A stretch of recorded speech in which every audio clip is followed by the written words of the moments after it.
I've never seen anything like it. It was the summer of 1965 and I was just a kid, but I remember it like it was yesterday.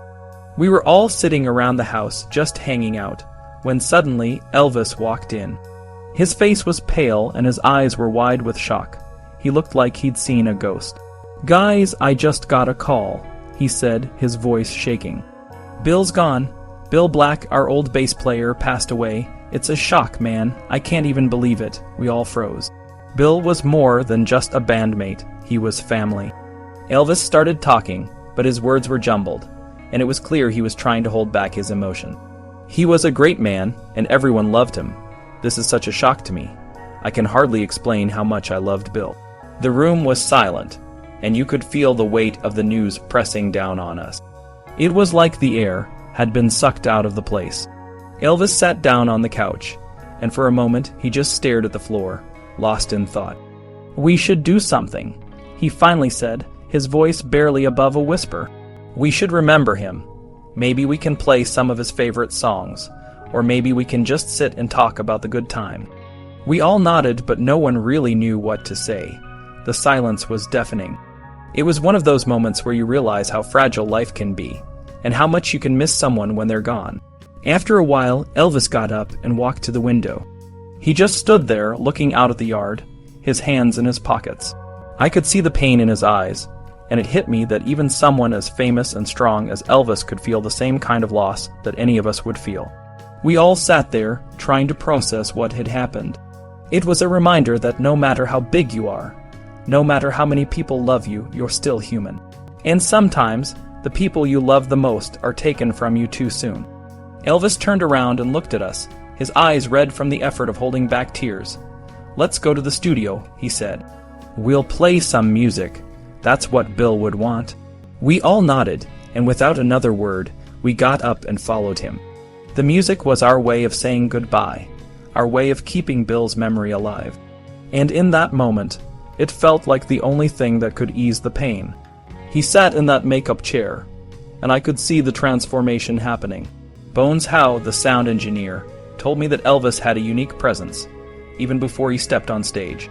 Steve Binder, who directed many of Elvis's shows, shared that when Elvis got out there, it was like magic.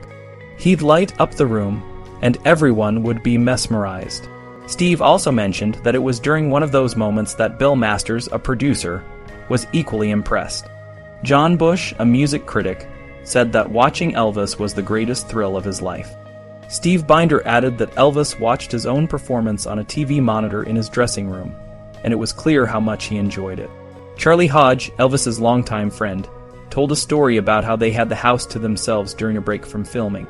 Elvis would joke about playing a gunfighter, and Mac Davis, a songwriter, recalled how Elvis was always sure of himself. There was a time when Elvis and Charlie spent 10 weeks filming, and it was a period of hilarious bliss. Marlon Mason, who appeared in one of Elvis's movies, said she felt very close to him. She spoke about the sadness of leaving the set, and how it felt like the end of an era. Elvis's life was filled with moments of joy and struggle. He once said that Mrs. Dorothy, his mother, was a big part of his life. Priscilla, his wife, mentioned that Elvis's career was saved by a particular show, and Steve Binder remembered it vividly. The music, the energy, and the way Elvis connected with the audience were unforgettable. In the late 1960s, the music scene was changing, and Jerry Leiber, a songwriting legend, noted that Elvis's music was really white. Marty Lacker, one of Elvis's closest friends, said that Elvis saw the potential in the new sound. Chip Smaman, a producer, believed that it would have taken a fool not to see Elvis's talent. James Hunter, a music writer, described Elvis's new sound as fresh as polyester. Mary Tyler Moore, a famous actress, recalled how Elvis had a unique presence. Barbara Spencer, who knew Elvis's family, shared a story about how Gladys and her mother were close. Elvis's move to Hollywood was a significant step, and Alex Shufy, who worked with him, remembered how he just loaded up and went. Joe Macchio, who performed with Elvis, described the TCB band as looking like riverboat gamblers. Elvis's life was a mix of public and private moments. Priscilla talked about how she needed an equal, and how Elvis brought out a mothering quality in her. Joe Esposito, Elvis's bodyguard, shared stories about their time together, and Charlie Hodge described how Elvis would sometimes pretend to be Billy Eckstine, a famous singer. James Burton, Elvis's guitarist, said that their music was special. Bill Ballou, Elvis's friend, remembered a time when Elvis said, "Oh my God," after seeing something amazing. June Juanico, who knew Elvis well, shared a story about how the Colonel, Elvis's manager, was a driving force in his career. Steve Binder was convinced that Elvis was nervous before a big show, but he always delivered. Elvis himself once said it wasn't secluded, referring to his new life in Las Vegas. Joyce Bova, who had a relationship with Elvis, said she wasn't prepared for the intensity of their time together. Joe Esposito remembered how Elvis would compliment pretty girls, and Joyce shared how it was a time of surprise and shock. Elvis's life in the 1970s was filled with ups and downs. People were always commenting on his performances, and Priscilla believed that the new decade would belong to him. Elvis got the idea for his iconic jumpsuit from a karate suit, and some critics, like Albert Goldman, described him as male cheesecake. Elvis was known for his energy, but he also had his moments of vulnerability. Mina Smith, a gospel singer, recalled how the promoters were always trying to outdo each other, and Joe Esposito, who was always there, said they were jaded by the constant attention. Elvis's friends and family saw different sides of him. Jerry Schilling, a close friend, said that Elvis loved it when he was on stage, and Priscilla described how she was always a little girl to him. Bill Ballou remembered how Elvis would sometimes act like a child. Priscilla also shared that Elvis was so sheltered, and Norbert Putnam, a musician, said he saw a different side of Elvis in the studio. Kathy Westmoreland, who knew Elvis well, remembered a time when he told her it would be a party. She shared how he reminded her of a friend, and they were both caught up in the moment. Elvis's relationships were complex. Kathy Westmoreland said he kept on saying things that made her feel special, and Red West, another friend, remembered how the lights were always up when Elvis was around. Joyce Bova, who had a close relationship with Elvis, said he was always psychic. Barbara Lee, who also had a relationship with him, remembered how he couldn't take his eyes off her. Sonny West, a friend, described how Elvis would sometimes say things that made everyone laugh. Barbara Lee shared more stories about their time together, and Red West talked about the many people who were always around. Elvis's life was a series of intense moments. Joyce Bova described how he would sometimes say things that made her feel loved, and Barbara Lee remembered how he was spontaneous and an old soul. She said she loved him and understood what he wanted. Elvis's private moments were just as important as his public ones. Sherry Williams, who knew him well, shared a story about how they would kiss passionately. Anne Margaret, an actress who worked with him, said it was a mistake, but she held his hand and felt something. Elvis's life was filled with love and loss. Joyce Bova talked about how he was so out of control and very sexual. She described how he would sometimes say things that drove her crazy. Priscilla, who was married to Elvis, shared a story about how he grabbed her and said, "Another man has taken my wife." Joe Esposito, who was always there, said Elvis was very upset, and Barbara Lee remembered how he cursed Priscilla and Mike. Marty Lacker, another friend, said it was a problem, and Joe Macchio, who performed with Elvis, remembered how he would sometimes lie down on stage. Elvis's life was a mix of love, music, and the constant attention of the public. He loved cuddling and petting, and Jackie Kahane, who knew him well, shared a story about a time when there were so many flashbulbs. Joe Guercio, who produced his shows, described him as a prince from another planet. Elvis's life was a journey of highs and lows, and his friends and family were always there to share the moments with him. Elvis and I had a dream. He would talk about it, and I could see the fear in his eyes. He was so distended, and it worried me. We used to just sit and talk about everything and nothing. I remember one time, he recited a poem called High Flight. It was beautiful, and I could see the passion in his eyes as he spoke the words. Dr. Nishapoulos told me that Elvis didn't want to go on anymore. He said the more shows he did, the worse he felt. When Dr. Gainham was there, Elvis was nervous as a chicken. But despite everything, he still wanted to be happy. He was always on a mission to make others smile, even when he was struggling. One night we were in a pitch-black suite, and Elvis calmly picked up his utensils to eat. He would say, It's better to be unconscious. But I knew he didn't mean it. If we were at home, he would be different, more relaxed. But the road was hard on him. Linda Thompson, my dear friend, told me that Elvis would often say, "I miss you." He would sit out in the dark, and I could tell he was in pain. One time he said, "I know," and I could see the weight of the world on his shoulders. Elvis's friends and family saw the changes in him. Kathy Westmoreland told me he would say, "I don't want to look fat," and I could see how much it bothered him. He was a man who cared deeply about how he looked, and how he was perceived. Linda and I would talk about the good times and the bad.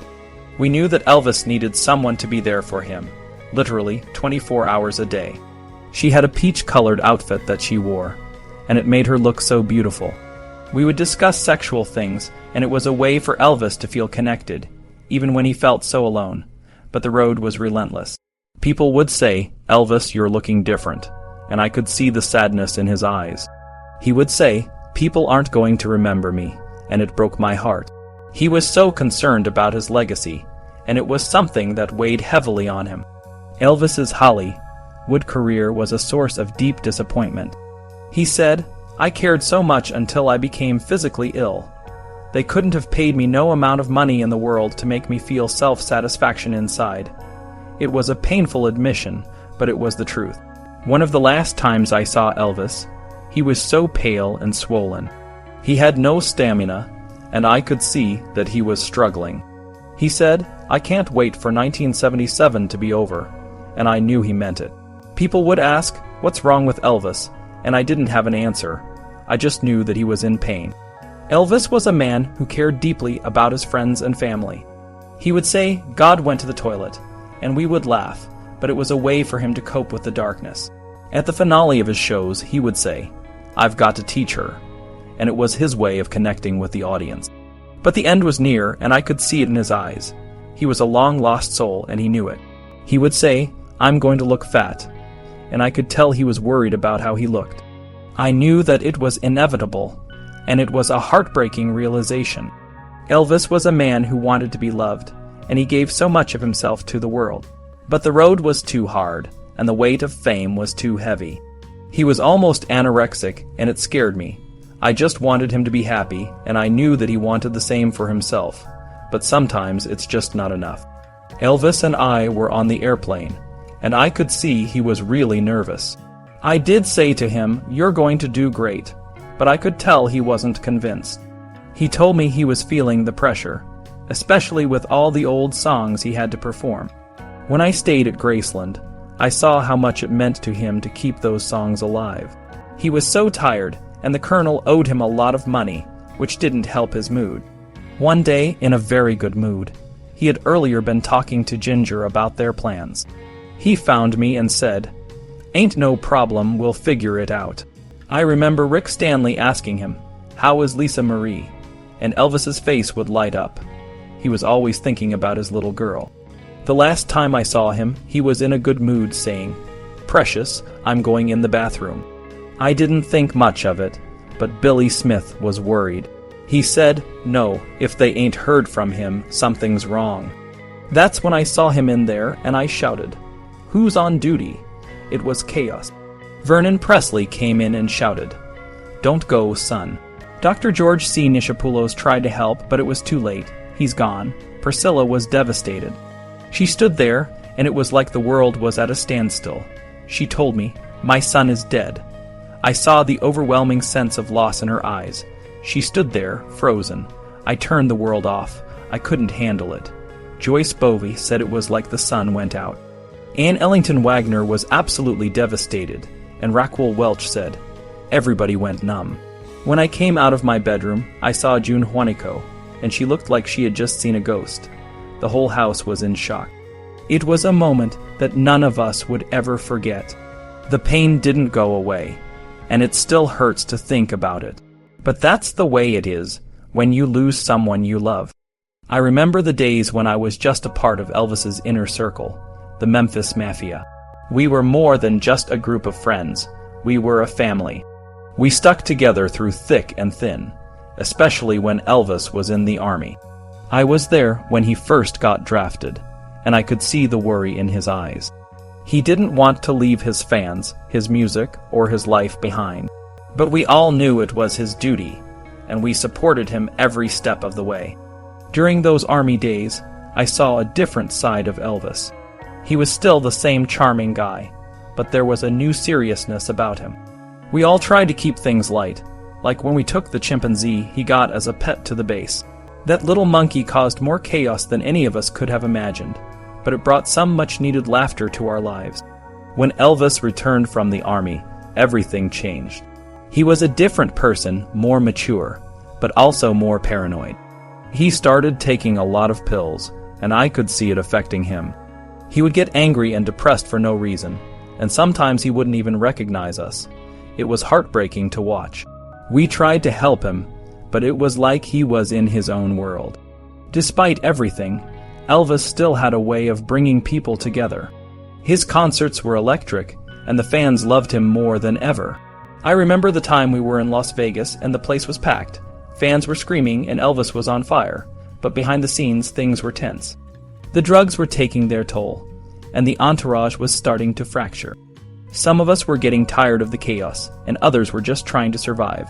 Priscilla was a constant in all of this. She was always there for Elvis, even when he pushed her away. I could see how much she loved him, and how much he needed her. Their relationship was complicated, but it was also beautiful. They had a connection that no one else could understand. As the years went on, things got harder. Elvis's health was failing, and he was struggling with his weight and his drug use. We all tried to help, but it felt like we were fighting a losing battle. I remember the last time I saw him, he looked so tired. It was like the life had been sucked out of him. When the news came that he had passed away, it felt like the world had ended. We were all in shock, and it took a long time to process what had happened. Looking back, I realized that being part of Elvis's entourage was a once-in-a-lifetime experience. We saw the best and the worst of him, and we stood by him through it all. Even though things came to a tragic end, the memories we shared will always be with me. Elvis was a legend, and he will always be remembered for the amazing person he was, both on and off the stage. Elvis and I had a lot of adventures, some fun, some tough. When we were younger, we'd go to places like the Gator Bowl Stadium in Florida, where Elvis would play to huge crowds. I remember the energy, the excitement, and sometimes the chaos. Elvis had a way of connecting with everyone, even when things got a bit wild.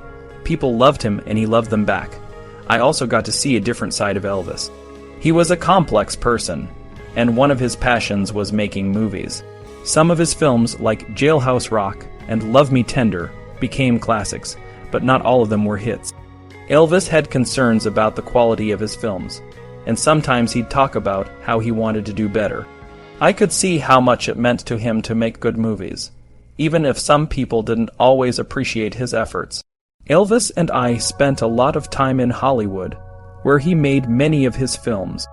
There, he had a group of friends, known as the Memphis Mafia, who were always around. One of his closest friends was a guy named Alan Fortas. Alan was part of the entourage, and was there for a lot of Elvis's ups and downs. They had a lot of fun together, but Alan also helped Elvis through some tough times, especially during his army days. Elvis was in the army for a while, and it was a big change for him. He was stationed in places like Fort Hood, in Texas and Germany. Even though it was challenging, Elvis always tried to make the best of it, and Alan was there to support him. When Elvis wasn't filming or performing, he loved to spend time at Graceland, his home in Memphis. Graceland was more than just a house. It was a place where Elvis could be himself. He would often invite friends over, and we'd have fun times there. But Graceland was also a place where Elvis could reflect and be alone. He had a meditation garden there, and he would often go there to think and relax. Elvis was also passionate about music, especially gospel. He grew up listening to gospel music, and it was a big part of his life. He would often attend all-night gospel singings and even had his own gospel group, the Imperials. Gospel music gave him a sense of peace and connection to his roots. Elvis had a unique relationship with his fans. They adored him and he cared deeply about them. He would often do things like giving away his guitars or other items to fans who really wanted them. He had a generous heart, and it showed in how he treated people, but being so famous also had its challenges. Elvis had to deal with a lot of pressure, and sometimes it was hard for him to just be a normal person. One of the most memorable times I had with Elvis was when he went to Hawaii. He loved the islands and made a few films there, like Blue Hawaii. We had a great time, and Elvis was so relaxed and happy. It was a special place for him, and he would often talk about going back. Elvis was also very interested in spirituality and martial arts. He would practice karate and read a lot about different philosophies. It was another side of him that I found fascinating. He was always looking for ways to grow and understand the world around him. Despite all his success, Elvis had his struggles. He was a complex person, and sometimes his relationships with women were complicated. He had many girlfriends over the years, and he was always searching for that perfect connection. Some of his relationships were intense, like with June Juanico, and others were more fleeting. But no matter what, Elvis always had a soft spot for the people he cared about.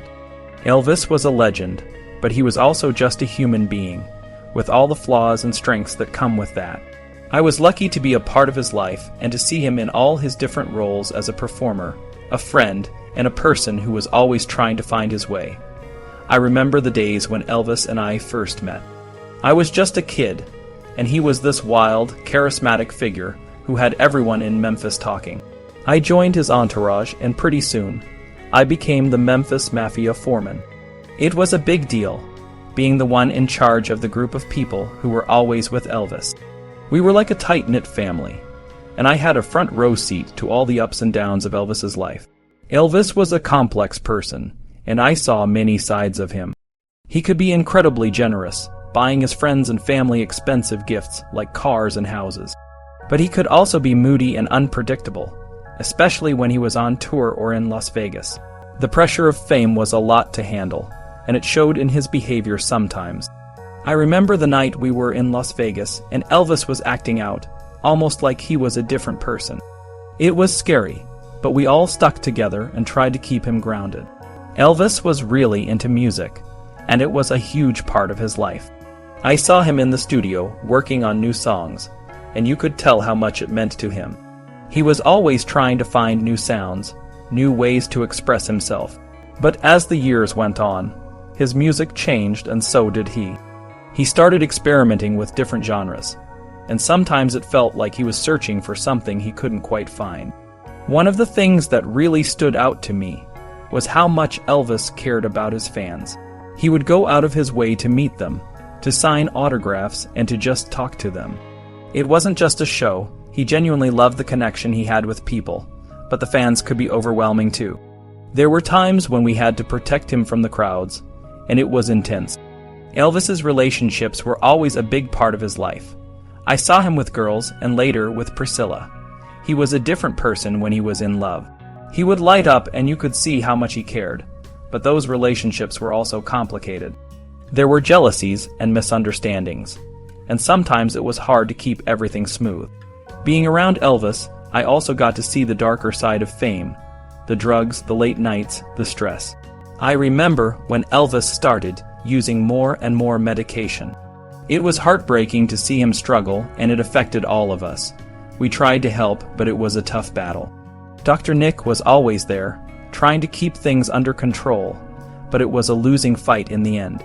Elvis was also really interested in law enforcement. He would talk about becoming a deputy or a police officer, and he even had a badge.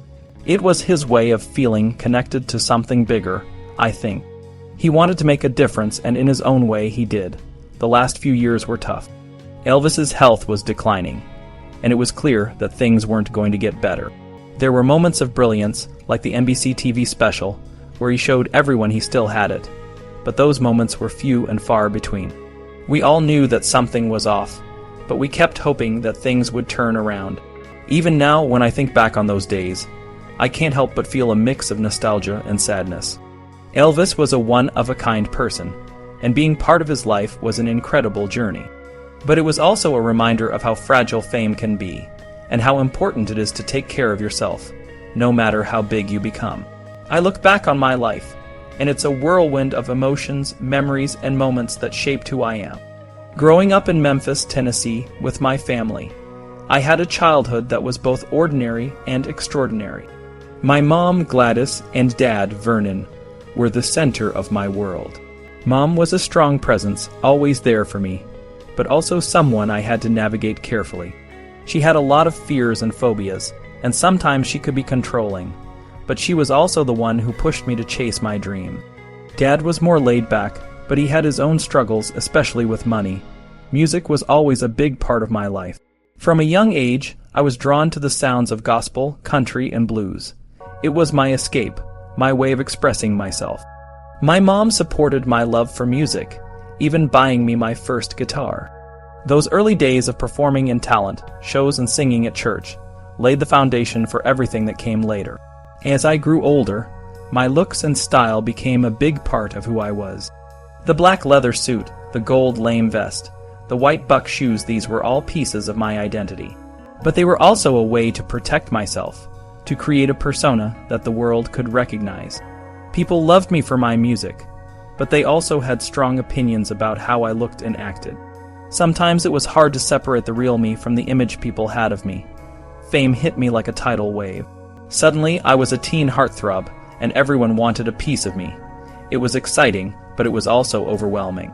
I had to deal with critics, fans, and the constant pressure to be perfect. My relationships with women were always under a microscope, and I had to be careful about who I trusted. My marriage to Priscilla was a highlight, but it also had its challenges. She was a constant in my life, but the demands of fame and my own struggles made it hard to keep things stable. My mom's death was a turning point. Losing her was like losing a part of myself.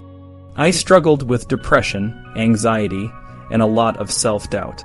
I turned to various things to cope: music, drugs, and sometimes just isolating myself. It was a dark time, but it also made me realize how much I needed to take care of myself. Despite everything, I continued to make music and perform. I had some amazing moments, like the Aloha from Hawaii concert, which was a huge milestone. But there were also times when I felt lost, like I was just going through the motions. My health began to decline, and I had to face some tough realities about my lifestyle. In the end, my life was a mix of highs and lows, of triumphs and struggles. I made a lot of mistakes, but I also had a lot of love. My family, especially my daughter Lisa Marie, gave me a reason to keep going. I hope that my legacy is more than just the songs and the fame. I hope it's about the love and the passion I put into everything I did, even when it was hard. Looking back, I realized that my life wasn't just about me. It was about the people who supported me, the fans who loved me, and the music that brought us all together. It's a story of a boy from Memphis who dreamed big and lived a life that was both beautiful and complicated. And in the end, that's what makes it worth telling.